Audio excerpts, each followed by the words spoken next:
그런데 바로 답신이 왔습니다. 현금, 지금, 입금이라는 답신이 왔습니다. 이 착한 남편은 헐떡거리면서 다시 문자를 보냈습니다. 방금, 쬐끔, 입금. 어찌 보면 잔머리꾼 아내에게 착한 남편이 당한 것입니다. 세상에서 이것이 가장 중요하다고 하는데, 과연 그럼 여러분이 가장 중요하게 여기는 것은 과연 무엇인가 하는 말씀입니다. 바울 사도는 사도행전 20장 24절을 통해서 내가 달려갈 길과 주 예수께 받은 사명 곧 하나님의 은혜의 복음을 증언하는 일을 바치려 하면은 나의 생명조차 귀한 것으로 여기지 않겠다라고 이렇게 말합니다.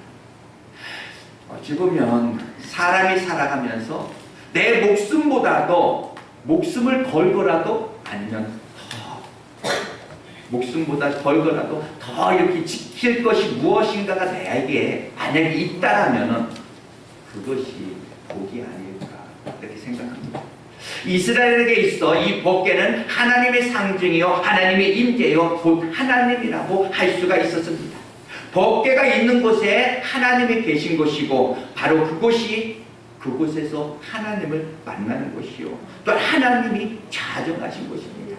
이스라엘에 있어 성막이 성막되고 성전이 성전될 수 있었던 그런 이유는 바로 법궤가 있었기 때문에 그렇습니다.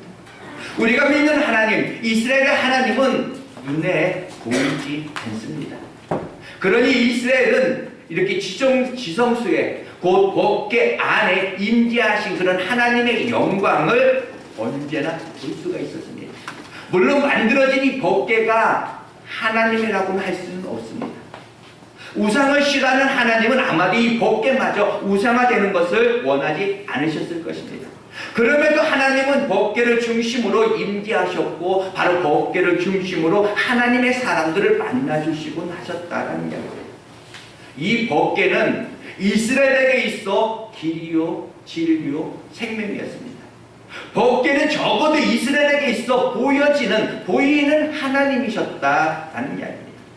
그러나 중요한 것은 법궤가 산속에 있는 이 아비나답 집에 거하게 되었으니 바로 70년 동안 이 아비나답의 집에 있었다라는 사실입니다. 그 말은 무엇입니까? 누구도 이 법궤를 찾지 않았다라는 이야기입니다. 그 하나님의 법궤가 이스라엘의 중심에서 멀어지고 또한 방치되어 버렸다라는 이야기입니다. 하나님은 그 법궤가 이스라엘 중심이 되기를 원하셨지만 누구도 그 법궤를 중요하게 또는 찾는 이가 없었다라는 이야기입니다. 사울은 왕이 되어 40년 동안 그 왕이 있었지만 한 번도 법궤에 대해서는 궁금해하지도 또한 찾지도 않았다라는 이야기입니다. 그러나 다윗은 왕이 되어 제일 먼저 이 다윗은 법궤를 찾았습니다. 법궤를 모셔다가 예루살렘 다윗의 그 성막에 모시기를 원했고 또한 이 나라가 하나님 중심의 나라 바로 하나님의 나라로서 하나님의 그 나라로서의 그런 위치를 확보하기를 이 다윗은 원했습니다. 그래서 이 다윗은 법궤를 찾기로 했습니다. 그래서 수송을 해서 법궤를 찾았는데 바로 산속에 있는 아비나답의 집에 70년 동안 방치되었다는 사실을 알게 됩니다. 그래서 이 다윗은 이 법궤를 모셔오기로 했습니다.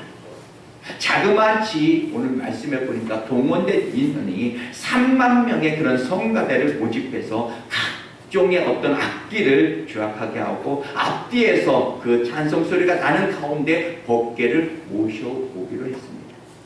그 법궤를 수레에 싣고 오는데 그 수레 앞에서 70년 동안 모시고 있던 이 아비나답의 두 아들 우사와 아요가 그 수레를 끌기 시작했습니다. 그런데 그 수레가 오는 도중에 아군의 타작마당에 이르러 그 소가 펄쩍 뛰는 것입니다. 이 소가 펄쩍 뛰니까 이 수레에 실었던 이 법궤가 넘어지려고 하는 것입니다. 이때 그 곁에 있던 우사가 이 수레에 있는 이 법궤가 넘어지지 않도록 손을 대서 막았습니다. 그런데 이게 웬일입니까? 그 법궤를 만진 웃사가 그만 그 자리에서 죽고 말았습니다. 사람들은 놀라웠습니다. 이 국가적인 거대한 축제 현장에서 사람이 죽었다라는 이야기입니다. 사람들은 두려워서 너도 나도 법궤에 가까이 가지 못했습니다. 누가 이것을 만질 수가 있었겠는가라는 이야기입니다. 70년 동안 방치되었던 이 법궤, 나름대로 모셔보려고 했는데, 내가 그 법궤를 내가 하나님을 정말로 섬겨보려고 했는데, 이 법궤를 만짐으로 문제가 생겼다라는 사실입니다. 다윗은 사람들이 떠나가는 모습을 보면서 안타까워했는데, 이때 법궤에 누구도 가까이 가지 못했다라는 이야기입니다. 바로 나곤의 타작마작 위에 살고 있는 이 오벳 에돔이라는 그런 사람이 와서 법궤를 잘 모셔가는 것을 보고 말았습니다.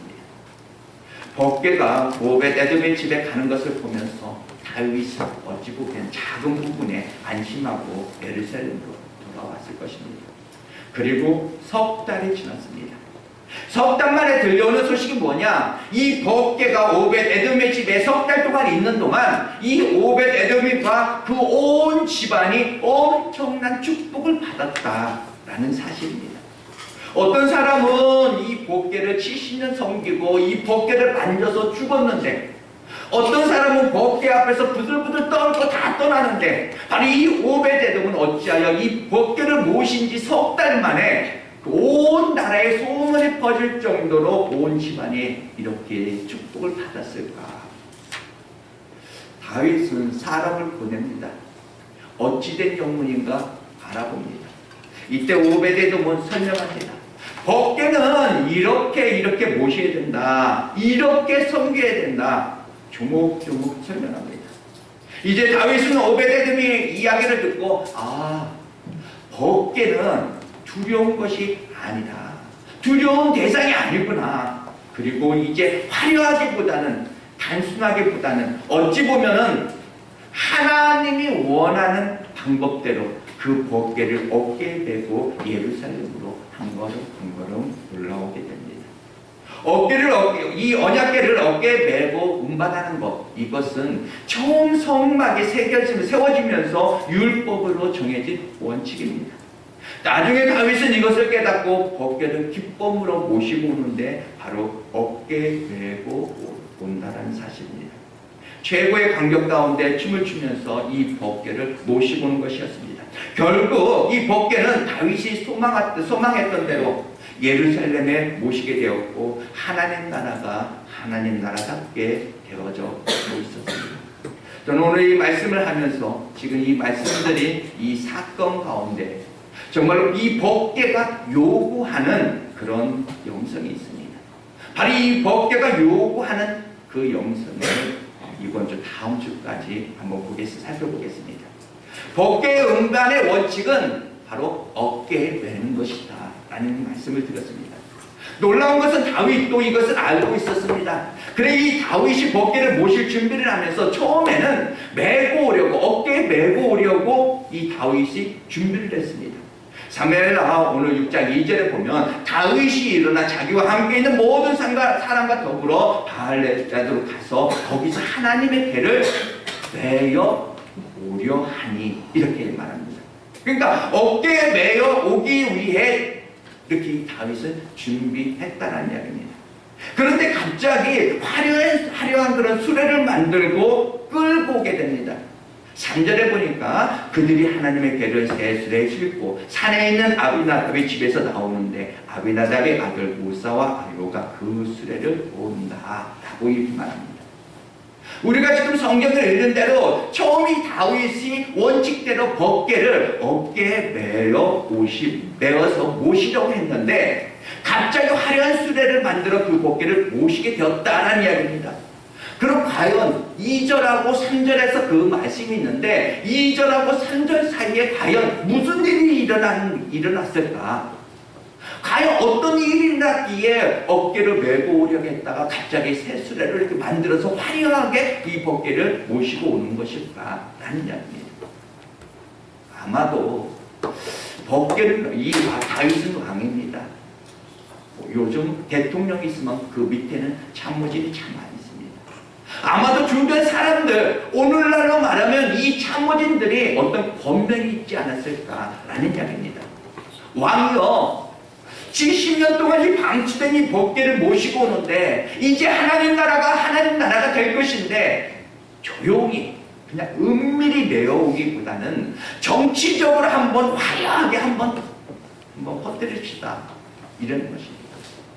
왕께서 왕이 되었고 이제 무엇인가 왕을 중심으로 나라가 뭉쳐야 되는데 이렇게 조용히 보다는 화려하게 수레를 만들고 군대도 동원해서 법계를 모시는 그런 과정을 통해서 온 나라, 아니 세계의 많은 나라들에게 한 번쯤은 힘을 과시하는 것이 어떻습니까?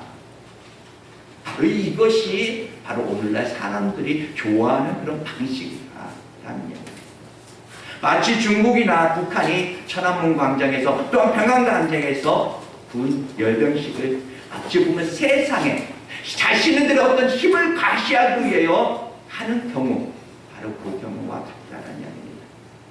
첨단 무기들, 미사일을 선보이며 많은 군인들을 어찌 보면 대란 가운데 우리를 한번 봐라, 우리의 힘을 한번 봐라, 이렇게 행사를 하는 것입니다. 엄청난 비용을 지불하며 하는 그런 행사들입니다. 한 기자가 미국 국방부 그 장관에게 질문을 합니다. 중국도 북한도 그러하니 어찌 보면 미국도 해야 되는 것 아니냐라고 이렇게 질문을 했다. 그래 이 미국에 있는 장관이 답하기를 그것은 우리의 방식이 아니다. 우리는 이미 그러하지 않아도 세계 최강의 힘을 가지고 있다. 이렇게 이야기했다. 바로 이러한 방식은 세상의 방식이지 하나님이 기뻐하는 바가 아니다라는 이야기입니다. 안타깝게도 가장 거룩하게 법궤를 모셔오는 그런 과정에 인간의 어떤 생각이 그 안에 살짝 들어갔다. 하나님의 영광에 또 다른 목적이 얹혀진 것이니 바로 오염되어 버렸다라는 이야기입니다. 물이 오염되면 더 이상 그 물을 마실 수가 없습니다. 교회 안에 세상의 방식이 들어와서 둥지를 틀게 되면 교회는 오염되기 시작하니 바로 이것은 한국교회의 아픔이기도 합니다. 가끔 매스컴을 통해서 대형교회의 비리와 목사님들 어떤 비리, 그것이 시사 프로에 많이 방영되는 것을 여러분들은 가끔 보셨을 것입니다. 요즘은 명성교회 김 목사님 이야기로 참 세상이 떠들썩했죠. 우리 시골 장인어른이 저한테 옛날부터 말씀하시기를 명성교회 김 목사님이 시골에서 매스컴을 TV 기독교 방송에서 명성교회 김 목사님 설교를 계속 듣는데요. 옛날 그러시더라고요.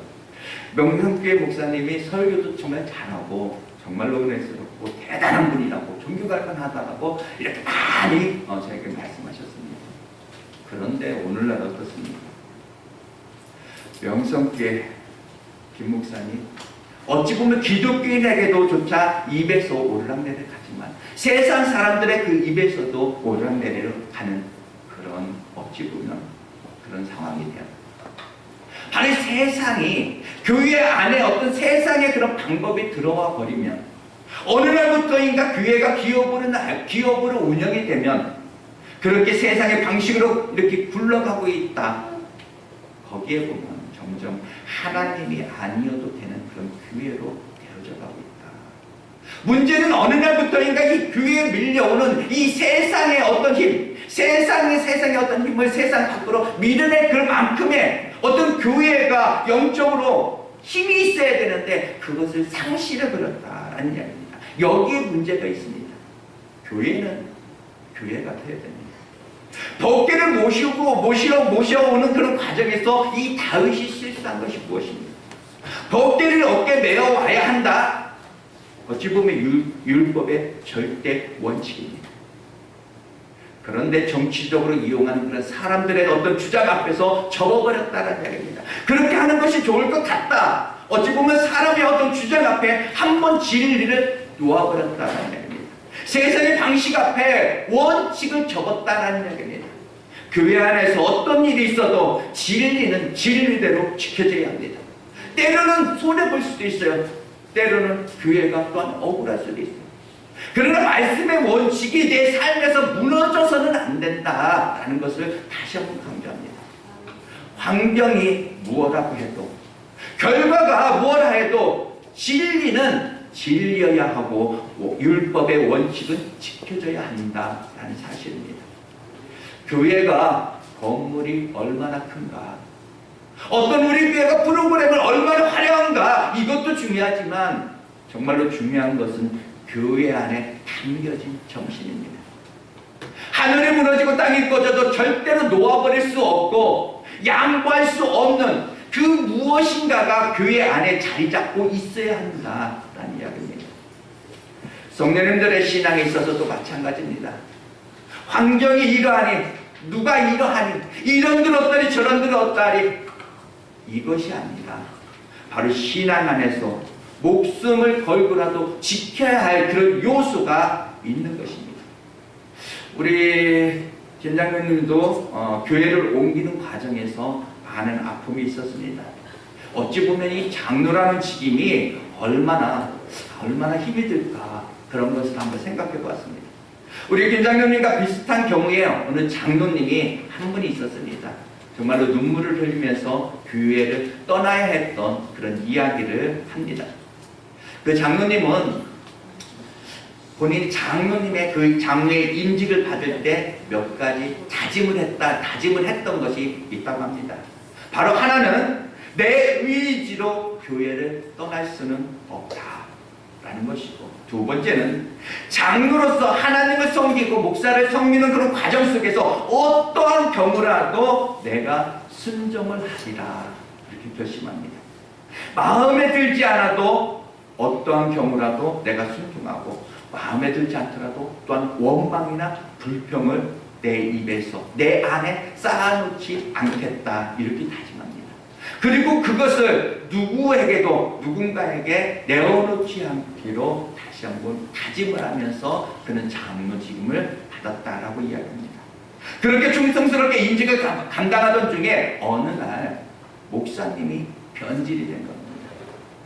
돈이 문제이기 때문에 현금에 손을 대기 시작했고, 교회 돈을 가지고 다른 일을 시작하게 됐고, 그것이 한 해 두 해 이렇게 쌓여가는 중에 이 장로님이 감당할 수가 이제는 없게 되었습니다. 목사님 앞에 무릎 꿇고 오르도 보았지만 이미 돈이 가장 중요해진 이 목사님은 이 장로님의 권면을 받을 리가 없었습니다. 그럼에도 이 장로님은 장로 임직을 받으면서 했던 그 원칙을 무너뜨릴 수가 없었습니다. 어느 날 목사님을 찾아가 무릎 꿇고 울면서 이렇게 말씀드렸다고 합니다. 목사님, 죄송합니다. 평생에 순종하기로 내가 장로 임직을 받았는데 제가 목사님에게 마지막 순종해야 될 것 같습니다. 목사님이 그러하시니 그냥 제가 있다가는 나도 원망하고 불평할 것 같습니다. 목사님, 저는 장로입니다. 내 의지로 교회를 내가 떠날 수는 없는데 목사님, 마지막으로 한번 말씀해 주세요. 저를 이 교회에서 떠나라고 말씀해 주십시오. 그럼 내가 다 묻고 마지막 순종하겠습니다. 이렇게 말합니다. 이미 이 목사님은 돈이 중요해지면서 장로님을 어찌 보면 장로님이 걸림돌이 될 수 있었다는 그런 느낌이 들었는지 장로님을 떠나라 했고, 울면서 그것을 떠나는 과정 중에 가슴을 쏟는 그런 아픔이 있었다라는 사실입니다. 오늘의 교회에서 바로 유념할 것이 있습니다. 여러분의 목사는 저도 완벽하지가 않습니다. 방식의 문제보다는 때로는 진리란 어떤 측면에서 흔들리게 될 수도 있다는 이야기입니다. 만약에 그러할 때 장로님들, 또는 우리 성도님들은 목사라는 어떤 이름으로 여러분들이 양보해서는 안 된다. 바로 이 다윗 주변의 사람같이 해서는 안 된다라는 이야기입니다. 목적이 어떤 선하다 하여 어떤 목사가 하는 그런 방식이 인간의 방식이어도 된다? 아닙니다. 물론 70년 동안 방치됐던 법궤를 모셔오는 것도 중요합니다. 그러나 목적이 선한 만큼 방법도 거룩해야 하고 하나님이 원하심이 중요해야지만 했다는 얘기입니다. 교회 안에서 조심해야 될 것은 바로 인본주의입니다. 일부러 어떤 화려하게 더 꾸밀 필요도 없습니다. 하나님은 우리가 무엇인가 우리가 꾸며 만들어서 하나님의 영광을 받으셔야 하는 것이 아니다라는 얘기입니다.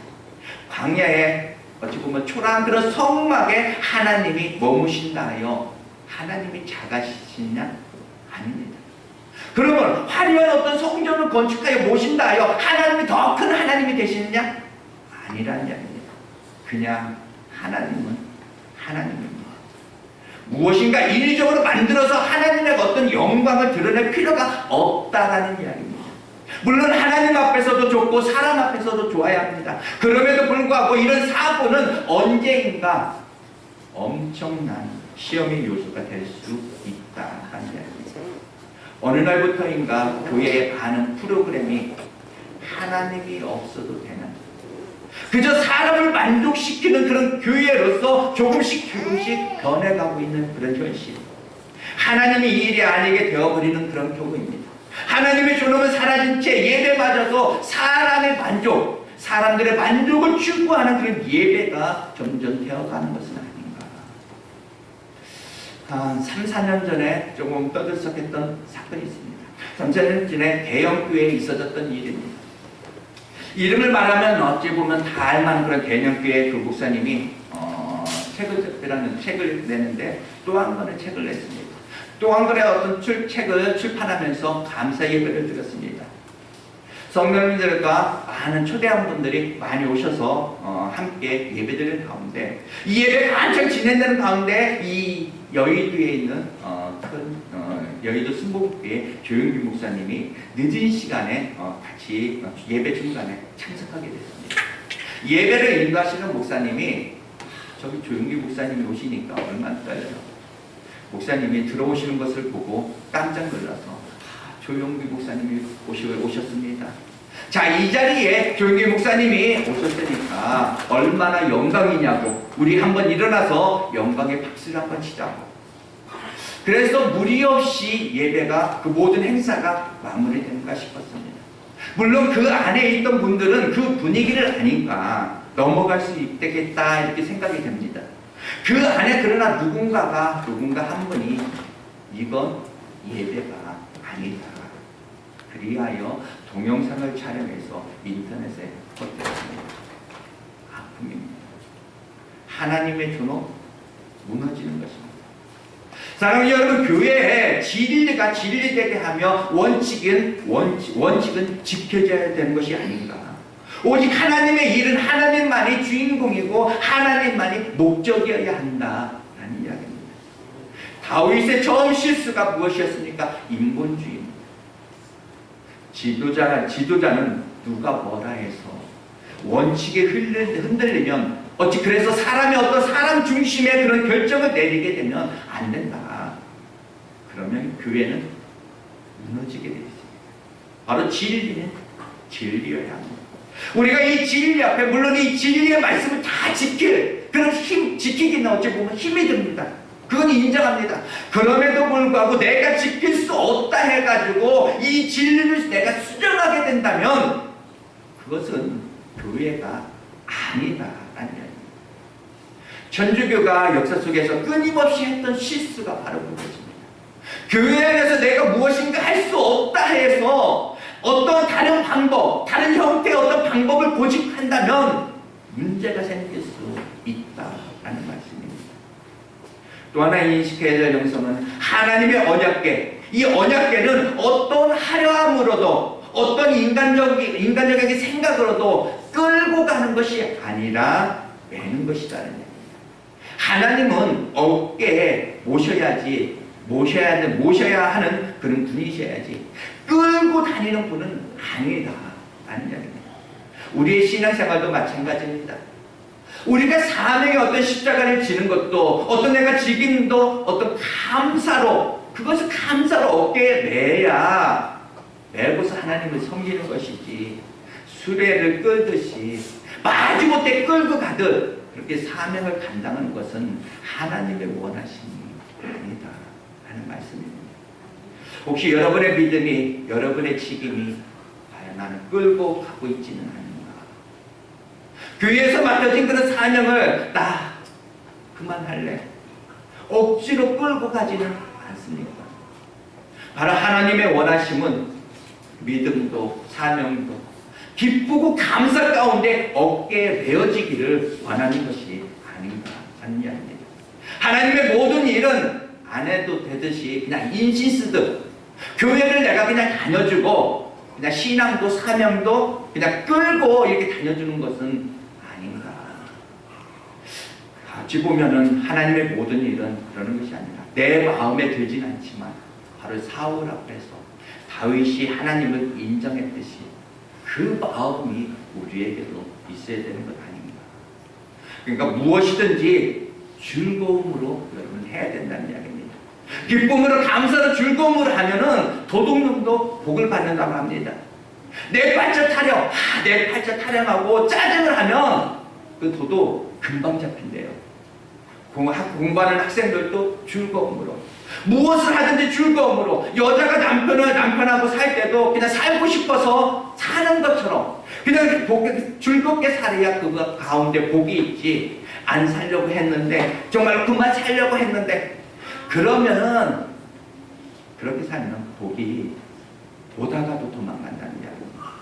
이왕 사는 거 그냥 살고 싶어서 그냥 사는 것처럼 그래야지만 나도 행복하고 그냥 너도 행복하고 그런 것 아닌가 하는 얘기입니다.